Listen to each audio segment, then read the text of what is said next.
arkadaşlar. Ben tak söylesi saldım mınандай diyor. Sonunda söylesi aldım. Evde aktörlüğümde. Sonra kanday kısıken жазатын боламын. Кетік. Не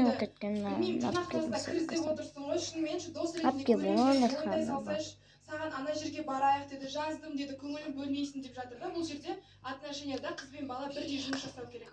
Не только жігіт санасынан да болады внимание саған. Кейбір адамдарға айтқысы келеді, кейбір жандарға қуаттарын алтын сырға жалпы астын түртіп алыңдар.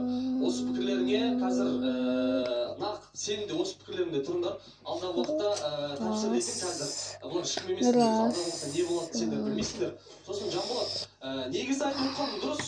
Осы шықты отқаның мен саған қатты айтқым келіп отқан жоқ. Бірақ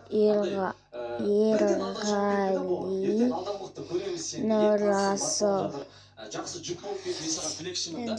Сәл сабыр қыл, мен бірінші аяқтамай одан мен сені тыңдаймын. Содан кейін барып іс әрекеттерді жасайсың. Бірақ уақыттан бұрын бір нәрсені тәпсірлеп, бір нәрсеге пәтуа беріп, сендердікі дұрыс емес, оу деп тұрып қатты бүйтіп сөйлемеңдер. Алдағы уақытта сол нәрсе болмай қалған кезде сәл қап әттеген-ай деп бармақтарыңды тістеп қаласыңдар. Сол үшін уақыттан бұрын қыздар, жігіттер ештеңе айтпаңыздар, сәл саралаңыздар. Бір адам қателесі ма жақсы, алдағы уақытта ол сабақ болады деген сияқты. Сен уақыттан бұрын себебі қанша күнделікті эфир болып жатыр ғой. 100% эфирдің 80%-і ақыл айту сіздердің тараптарың. Нұржан ортаға шығады, Нұржан сен ашуын бас. Жанбек ортаға шығады, сен көп билейсің. Неге Жанболатқа келген кезде қазір айтып отырсыз.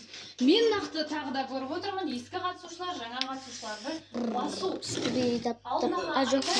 Сенің алдыға сол келмейтініне кім куә деген. Бұл кім ойын айтып отыр, жатпалар айтып жатыр, жігіттер, сіз кеше қандай көрсетпедіңіздер ғой сіздер деп айтып жатыр.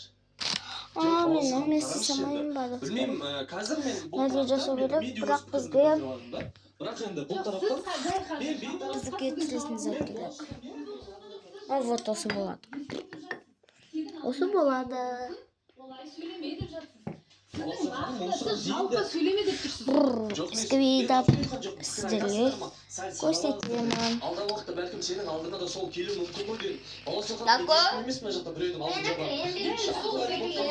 Дәл осылай айттыңыз. Сіздер пәтуа айтатын ешкім емессіздер деп дәл қазір айттыңыз қатысушылар. Жоқ, енді Баласахан пікір бар, пәтуа бар, тәпсірлеу бар да. Мен пікірді пікір ретінде қабылдаймын, және де сіз мені дұрыс түсінбей жатқан шығарсыз, бәлкім білмеймін. Мен сіздің сөзіңізге